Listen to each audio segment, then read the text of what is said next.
On this episode of Star Trek Universe, we are talking Strange New Worlds 203, Tomorrow and Tomorrow and Tomorrow, right after these words from our mystery sponsors.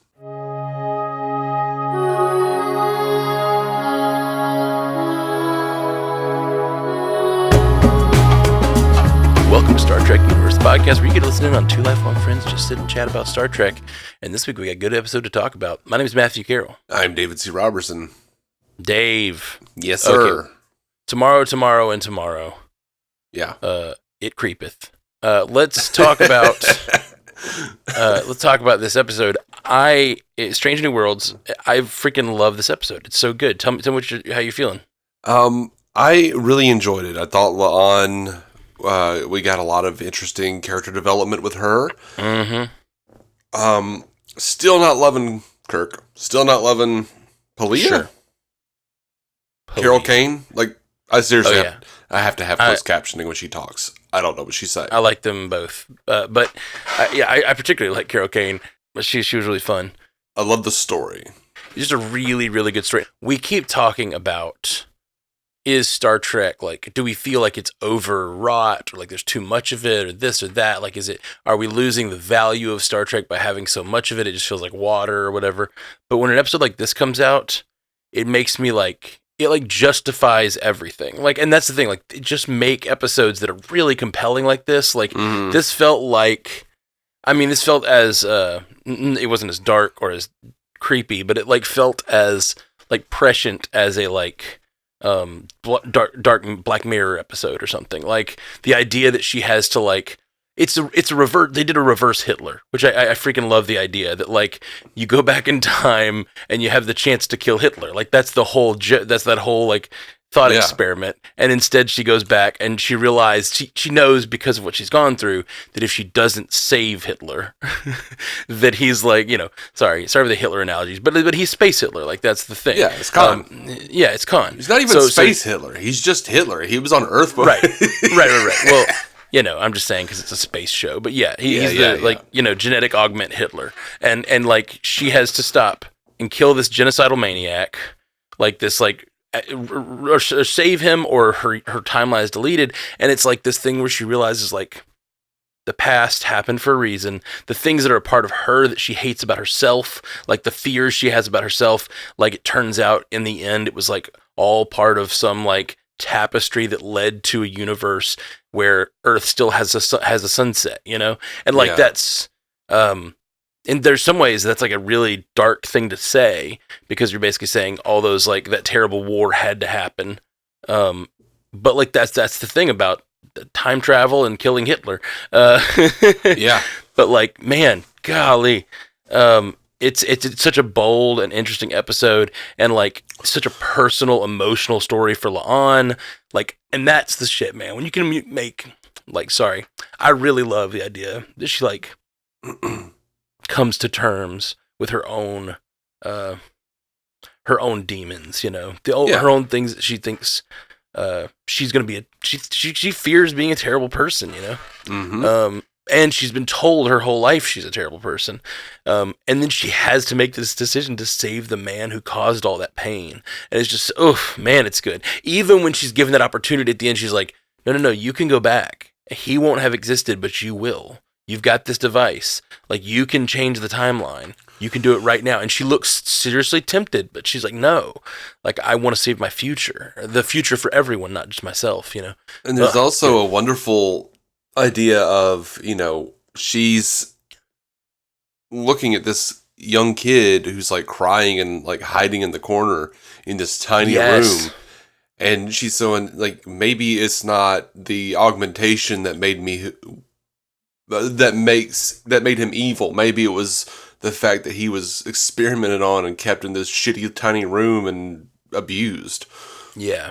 And it's just the idea of it's easy to hate someone from afar, but when you see them as a 6-year-old or whatever, it's hard to, it's hard to hate that close up, and it's hard to hate someone when they're so innocent and young. And it's such a great episode. I love it so much. This is an episode that I will it's like I was saying, I will dine out on this for Star Trek for years, I'll be like, that's that episode. It's like one of those, we talk about Pale Moonlight or whatever. Yeah. In the Pale Moonlight. It's like those episodes that are just benchmarks of like, that is where Star Trek can be. And like, I just think this is one of those, and I love it. Yeah. I would say that it was not that episode for me for the first like 2/3 of it. And then Yeah, no, I agree. Well, that's the thing about In the Pale Moonlight, too. In the Pale Moonlight's great, but what is amazing is the last few minutes, you're like, oh, man, he actually did it. Like, he did it. And that's so dark and interesting. Like, he let the Romulan die and took advantage of it while he could. And he's like, I can live with it. Like, it's just that's what's, like, if we weren't for that ending, that episode wouldn't be meaningful. But it's because of that. And this is the same way. It's like, suddenly this whole episode feels like just driving towards that, and you realize from the beginning that's why it's La'an that had to go back, Yeah. So good. And of course, that's why the guy showed up there, right? Because he needed her DNA handprint to get in there. Oh, yeah, I gotcha. Yeah, no, that's great. I didn't think about that. So good. Such a great episode. I was wondering about that, like why he chose her, but like now it makes absolute sense. He chose her because she's like a valiant Starfleet officer who would do the right thing, but probably knew her from history. He knew her from history books of like an Enterprise officer that was really good, but also she's a Khan or a Noonien Singh. Right. Oh, it's so good, man. I love it. Yeah, it's pretty great. One of the things I really love about this episode is that it confirms my headcanon. Yes, it does. It absolutely does. And I kind of hate it and I kind of love it. Yeah, as I would too, but yeah. The thing I don't like is it kind of turns Star Trek time travel / universe building into Terminator. It's like it didn't happen. Judgment Day didn't happen, but it always has to happen. Like that whole thing. It turns like the whole thing into like the wibbly wobbly, timey-wimey. There are set points in time. Time is fighting against the time travelers, like not allowing it to change. Like that whole thing, I never liked that because it feels mystical. It doesn't feel like something the time would do. Like a cold analytical version of time wouldn't do that. But like I can buy in. I mean, I love those other stories. I love the Terminator, and I love Doctor Who, but like, they're just different than Star Trek for me. And I kind of want more of a like cold scientific logic to the way time travel works. But like, I can get behind it. Yeah, and what was funny is like I was just digging through some old emails, some old saved emails, probably last week. And had found an old one, like an old saved AIM conversation with an old Star Trek buddy of mine. And I was literally saying, all they have to do really to update all of the TOS stuff is to use the temporal Cold War. This is before the end of Enterprise, by the way. This is like 1990 or like 2002 or something. I was talking about this. Wow. But I was like, all you have to do is use the temporal Cold War to update everything. But, and when Discovery started talking about the temporal wars, plural, and so that got so bad that even the Guardian of Forever had to leave, I was just like, I wonder if that's what they're hinting at. That any change in Star Trek is going to be because of the temporal wars. And Sarah says it pretty flat out here. Oh, yeah. Like, we've tried to change this, but it always happens because... this was supposed to happen in 1992. Like, I love that. Like, there's a canon problem. It's a canon problem, and instead of just saying like, it is pretty beautiful. I gotta say, like the fact that like it's not like they're like in a whatever it was 1999 when we saw Voyager, they put that like the Botany Bay in the background, and it's like, yeah, it's still back there somewhere. Instead, they're like, no, it still happens. It just hasn't happened yet, and we're moving the goalpost back 80 years so that it now can matter again in Star Trek, and like it can still fit with your current timeline, and Star Trek can still feel like it's part of your world, and I do love that. Yeah, but it has so much interesting subtext to it, especially with like when La'an goes up to the bridge after the time shift. Kirk says that with Starfleet, this is the United Earth Fleet. Yeah. Okay, in the third produced episode of Star Trek, that being the Corbomite Maneuver, Kirk identifies the Enterprise as a United Earth vessel. Like, right. they are specifically, like, I feel like with this speech that Sarah gives, they are specifically explaining everything in Star Trek is canon. Nothing in Star Trek is canon. Like, right. Yeah. this was every continuity error you ever had, any sliding time frame, McCoy saying it was 500 years ago that the World War II happened or anything like that. Temporal wars. Yeah. It's great and it's terrible. Because obviously, as we've talked about with multiverse and all this stuff, that kind of shifting being able to happen removes stakes, like, from storytelling. But it doesn't, because of this beautiful line where she says, it's almost as if time itself is pushing back and events reinsert themselves. Mm-hmm. So, like, no matter how you shift the time frame, there are still stakes. The same things may happen a little differently, but the same major things have to keep happening. Like, time itself is pushing back. Sure. But, like, yeah, it just doesn't make, like, a lot of sense. Like, the idea that, like, okay, it's happening 80 years later. Was this the 2070s? Is that right? Is that where she was? They went back to the 2070s. I'm doing that off the top of my head. What are you talking about? Sure. Like 2070s? Where were they in this episode? Like 2023. Oh, really? Something like that, yeah. Or like it would have had to have been. Well, there had to have been smartphones and internet because. Right. No, I thought it was like later than now. I don't know. Okay. I didn't note an actual year, and I'm not sure they gave one. Okay.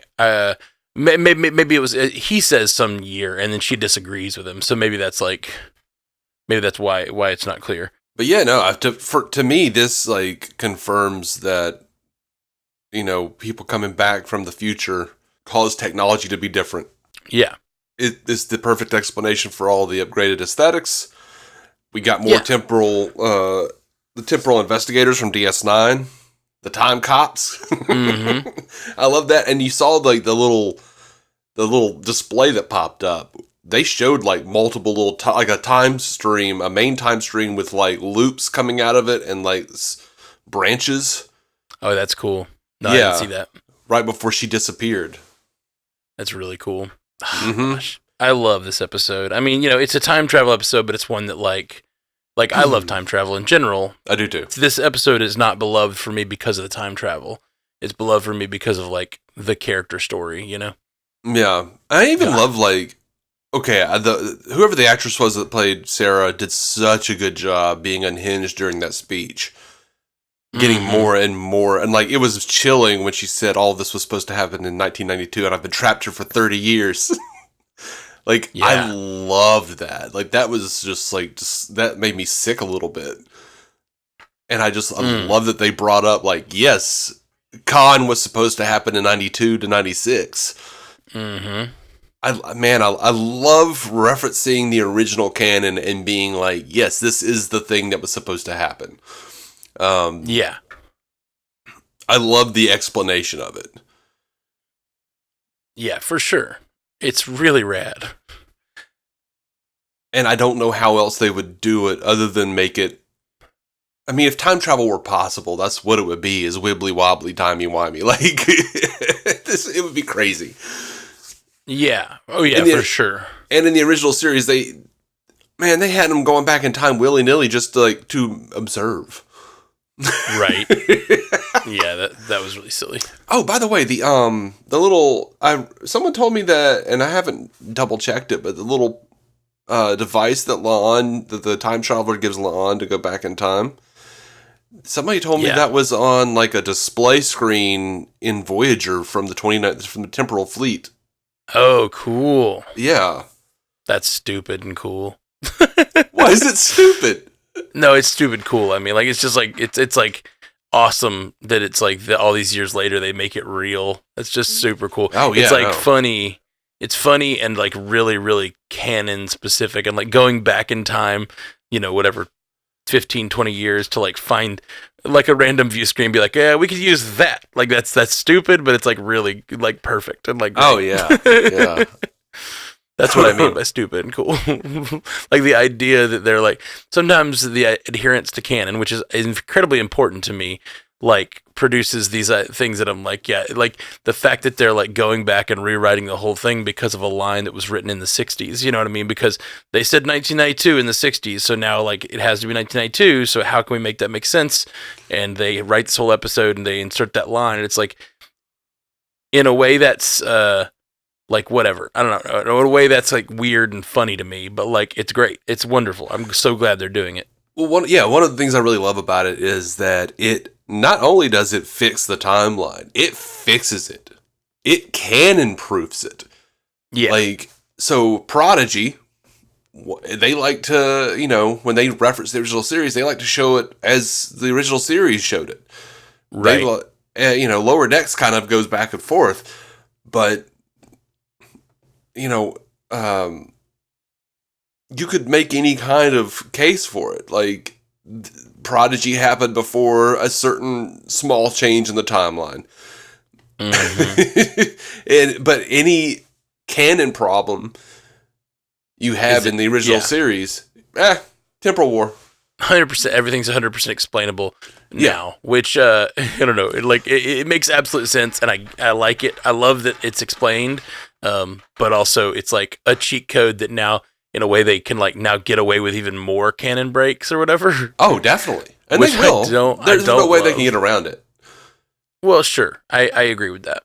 Like, it's going to happen. We just have to like learn to figure out what, like, learn to love the bomb. Pretty much.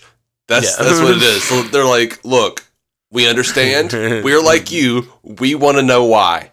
Here's why. Now we can do whatever we want, and everything that happened before is okay.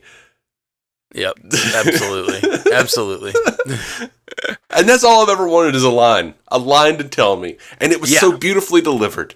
Yeah, and it's couched in an episode that is so well done and so powerful emotionally, and it's memorable. It's not like they threw a line in the middle of some like procedural episode where they're like, "Oh yeah, the Temporal Wars shift things around." Like it's like this is a memorable, wonderful, beautiful line, and beautiful, like you said, beautifully delivered, beautifully written. Like the whole it's like emotional and powerful that it's causing a character you're watching have to sit there for 30 years because of the way time travel works. Mm-hmm. It reminds me of classic episodes like of Doctor Who where like the Centurion or whatever, like the guy is like stuck for 1,000 years waiting. The boy who waited. Yeah, the boy who waited. Stuff like that. I freaking love it, man. I'm so pumped. Yeah. I liked this Romulan character enough, this Sarah, so much that I wish they could like save an alternate version of her and bring her on the ship and reform her or something. Like, I like her. She's really good. Really, really good. That's sometimes what's so important about these episodes too, is getting those characters and those actresses and actors that like are memorable. I mean, like, Khan, for instance, Montalban is like great in that episode because he's a great actor. They got a great actor, and then he goes on to be Khan in the movie, and it's like, oh yeah, of course he did. He's great. And it's like stuff like that. That's like these memorable characters sprinkled through Star Trek. Yeah. There's a reason we remember from In the Pale Moonlight the guy going, "It's a fake." That was good acting, because it was good acting, Dave. It was so good. It's not at all because it was weird and bad. Sorry, I'm just drawing parallels, and that one came to me, and it was good. It's not at all like he was doing a parody of like Ren Hoek from Ren and Stimpy, right? He sounded awful, but that episode is so good, it's okay. Exactly. It's like memorable in a wonderful way. Okay. Well, man, I just love this episode. Do we have any feedback? We got some feedback, I'm guessing we do, because this episode's so freaking good. Yeah, we do. Tim Castillo writes, next week. Dave and Matt and Dave, you guys, I don't know what to think of this Kirk. The guy's a decent actor. He's making a good character, but that character is not Kirk. He is Kirk, though. It's all timelines, man. Tim says, I thought Spock would be the more difficult target to hit, and maybe it still is, but I honestly have an easier time accepting this Spock than this Kirk. Maybe an alien performance is able to suspend disbelief a bit more easily than a human performance. In this crazy sci-fi world where one character changes timelines and two characters travel hundreds of years in the past, the thing I have the hardest time believing is that Kirk won enough money for those clothes, that enormous hotel room, and that he even got that room without a reservation. Same day, and a taxi ride to and from Vermont from Toronto, all without identification, even let alone a passport. And all in cash. That is wild. But maybe they switched cabs before and after the border and just walked across somewhere. I don't remember if that taxi had an Ontario plate or not. Speaking of which, this is just a rehash of Wrath of Khan, isn't it? They get lost in the gas cloud of modern Earth, have to outthink opponents that are stuck playing a two-dimensional game, and one of the main characters die, only to be resurrected in the end. Yep, Wrath of Khan all over again. What? I think he's joking. I don't know. I don't know if he's joking or not, but just in case he is not, that's real silly. I do not think this is anything like Wrath of Khan. La'an leaves a loaded gun on the desk next to Kid Khan. What? Yeah. I think that was purposeful, and I think we might get something else happening from that, but I did notice that. I did not notice that. That's crazy.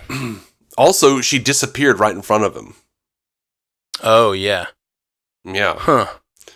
So yeah, she gave him a weapon he could possibly use in the future to, do what he needs to do, whatever he needs to do to take over. Yeah. And that's pretty wild. Yeah. Maybe, you know what? Maybe her disappearing like that and leaving the gun, that's like Khan's version of a bad miracle. Like from Nope. Have you seen Nope? I have, but I don't remember Bad Miracle, sorry. The kid who is hiding under the table and sees like the ballerina shoe like standing on its end or whatever. Right. And he thinks that because of that and because of the fact that the monkey didn't like attack him, it meant he was chosen.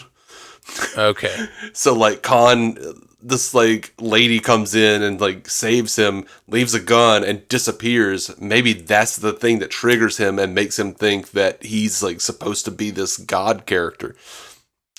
Yeah, that is very interesting. I honestly didn't notice either of those things, that she disappeared in front of him or that she left the gun. I was too distracted by the weight of the conversations and stuff. I didn't even think about that. Like, so he's hiding, so clearly he could hear what's going on. He heard that whole conversation. He knows whole factions are coming from the future to kill him, and someone saved him. Man, that's messed up. Pretty messed up. That'll turn somebody into a despot. Tim continues.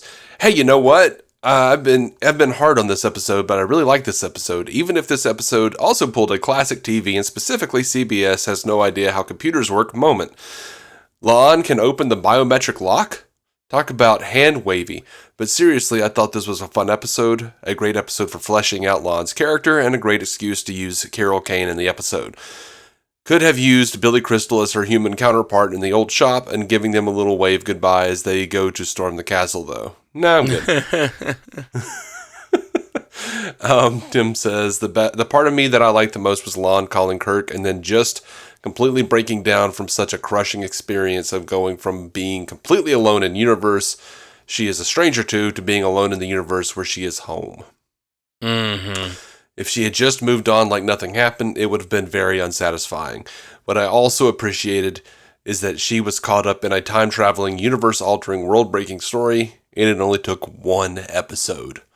Yeah, totally. And the thing about her crying at the end is such a great point and such a great thing to bring up, because like, I think in this episode she got a lot of closure. And like a lot of good things happened for her character, like the story of her makes me emotional because I just freaking love it so much. And like her getting that closure is so meaningful, but then it still doesn't fix her problems in her daily life. You know what I mean? So she still goes back and realizes like, I am alone here. Like, I got closure. I understand that, like, all of this had a purpose to it. All of my, like, hatred for the augments has a, like, and for my great-grandfather or whatever, like, all of those events have a purpose. And I still am here alone because I'm still ostracized. I still grew up the way I grew up. And I saved this timeline, but I still don't have a friend. It's just like, God, it's so good. Yeah. And by the way, me personally, before I finish up on Tim here, me personally, I've been a little harsh myself on Paul Wesley because while I don't see him as Kirk, I think he's doing a good job. Mm-hmm. He's just not playing Kirk to me. But one of the things I love about this episode, and I loved about what he did here, was how flippant he was and how skeptical he was that he should help her save her timeline in favor of his. Or in favor of hers instead of his. And all it really took was finding out that his brother was alive in her timeline. Oh, yeah. Oh, gosh, we haven't even talked about the brother. And that, man, saying, like, say hi to Sam for me. Or, like that's the whole thing. Yeah. And, so good. And I loved that moment of realization, though, when, like, he is actively being kind of a dick and being like, no, I'm going to save my timeline. What are you talking about? And then they're talking about Sam and you see the switch and he's like, Sam's alive? Oh, yeah. Shit. That he did a really good job of that. Yeah, totally agree. Also, I did enjoy him not knowing how to start the car. That's straight out of TOS. That's great. Yeah. A piece of the action, I think, is the episode. I wonder, too, we haven't had that much experience with Kirk. So remind me, Sam is the guy who was mostly on the ship last season, right? Yeah, he had a mustache. Yeah, mustache Sam. And then this season, we got this Kirk. We did get one episode of actual Kirk last season, right? Like but even that was an alternate timeline or something, right? Yeah. So, like, we got an alternate timeline Kirk that time. We got an alternate timeline Kirk this time. And, like, I wonder if they're sprinkling this actor into various, like, versions of Kirk so we kind of get used to him. And then maybe when he actually plays Kirk Prime, he'll, like, put a different, like, spin on it or something that we'll appreciate, I wonder. He seemed to imply that in an interview, but I'm not seeing it so far. But yeah, this episode he felt more like Kirk than he has to me. Like, this episode, it felt a lot like Star Trek IV Kirk when he's, like, wandering around San Francisco of the past. Like, it did remind me a lot of that Kirk. So I'm falling for it a little more this episode than I have in the past. Yeah. Well, with, the revelation, the confirmation, I feel more free than I have before to, like, just let go of previous versions, and just enjoy the characters for what they are now. Yeah, for sure. Tim continues, something that really made me laugh is that I felt like the writers were breaking the story when they got to the part when the Golden Gate Bridge gets blown up. Someone spoke up and suggested they find another bridge to blow up instead for variety. I was talking to Sean Ray of that Star Trek podcast, and he said, I saw that bridge and I was like, oh God, please don't let Kirk die on another bridge.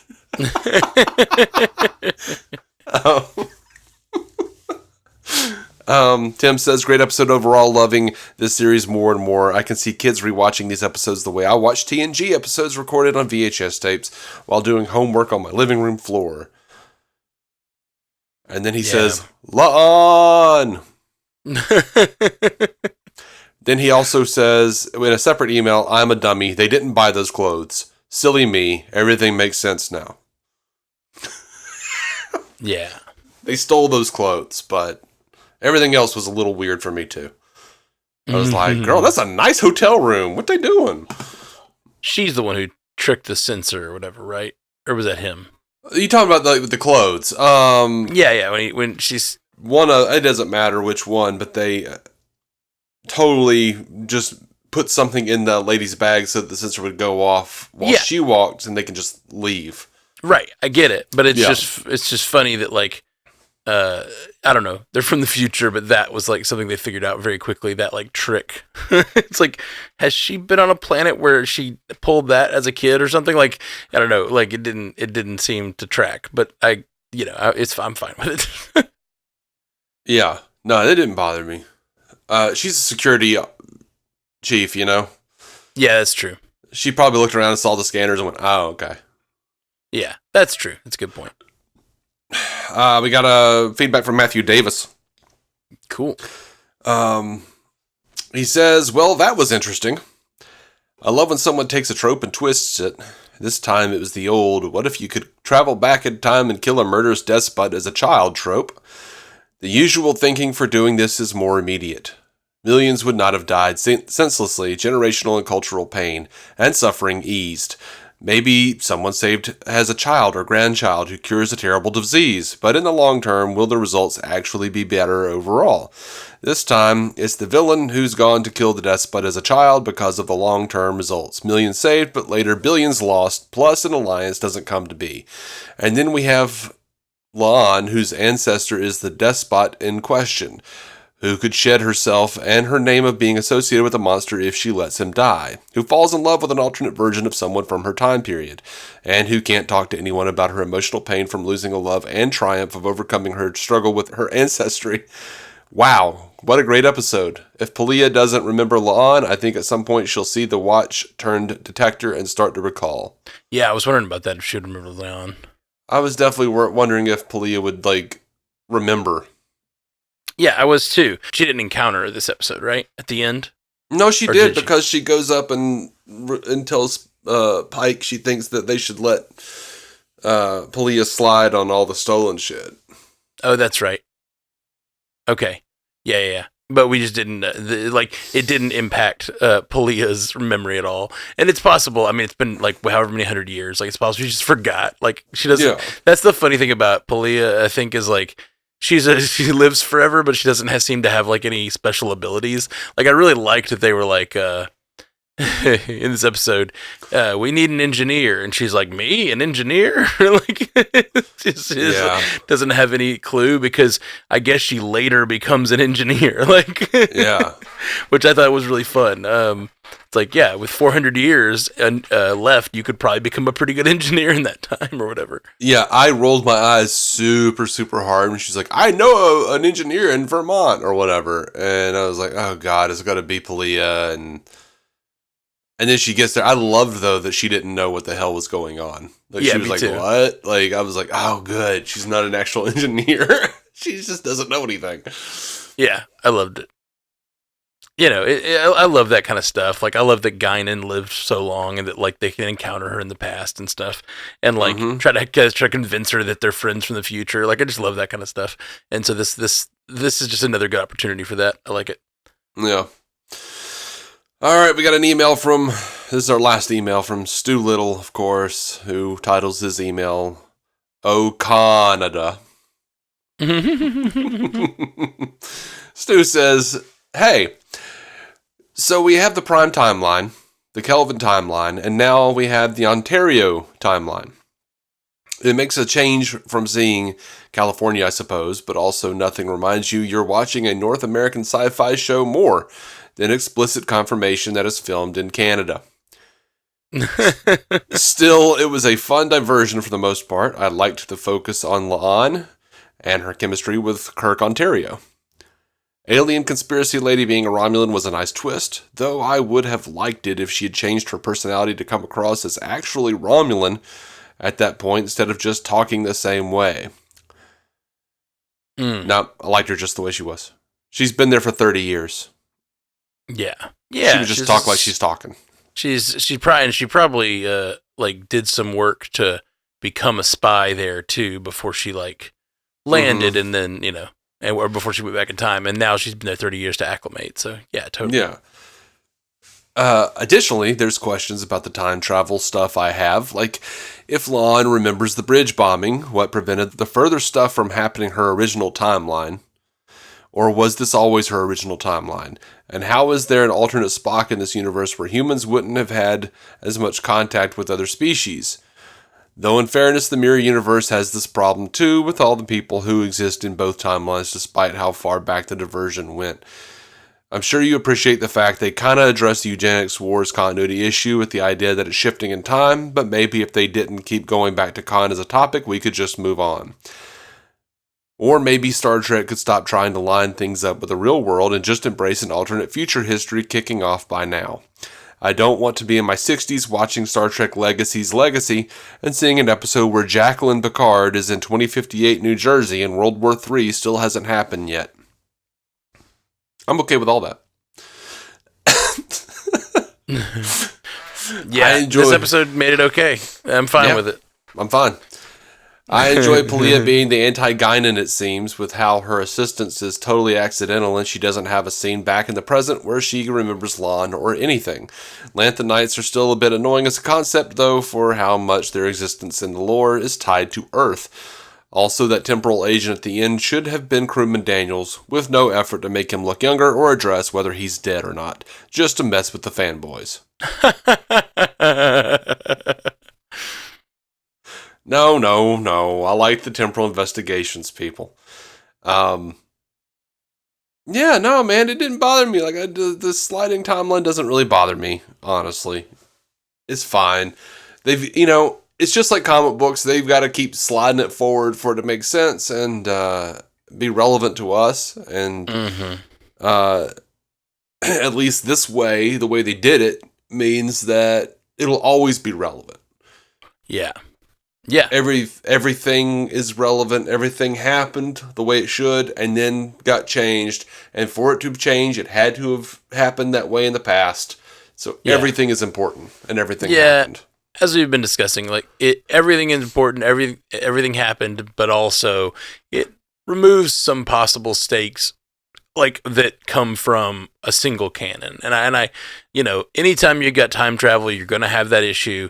And I guess it's better to just acknowledge it and make it work than like to just keep ignoring it and keep us like arguing about it for the next 30 years or whatever. So I'm glad they did what they did. Even though it's not exactly what I was expecting, it's not exactly what I want. I would like a consistent timeline, but at this point, in the 60s, they decided that 30 years out, this thing was going to happen, and like they didn't know that their show would still be running 30 years later. Yeah. So yeah, you can't really help it. So now we got a 6-year-old Khan. We probably got another 10, 20 years before he could become like the leader of the world. So they've bought themselves 10 or 20 years of that time. And I do think it's important. Like, I know people say like just do alternate history or whatever, but like I do think it's important to have it line up with our timeline. Like, it makes it feel like it could be real, and I think that's cool and like it's neat. And that becomes tough if this show runs for another 200 years, but I'll be long dead. And so and anyone who really cares about original canon will be long dead. If they can scooch this out 30, 40 years, like, it's fine. Like and basically until Kirk's time happens, or I guess maybe Archer's time, like in the real world, all of this could be scooched. I guess maybe First Contact Day might be like the first like canon event that feels like it has to happen when it happened. Yeah, maybe, but that could be shifted. I want to make sure that I'm alive in 300 years to hear some random idiot go, wait a minute, when did they make Star Trek liberal? Yeah. What is these new woke values of Star Trek? What the fuck? Social justice issues. But we'll be back soon, guys. Jolan True. Live long and prosper. Thank you for listening to the Star Trek Universe Podcast, a Stranded Panda production. If you'd like to hear more from David C. Robertson, check out the DC On Screen podcast or maladjusted.tv for his web videos. If you'd like to hear more from Matthew Carroll, check out the Marvel Cinematic Universe podcast or listen to his music. Just search for Matthew Carroll anywhere you get music.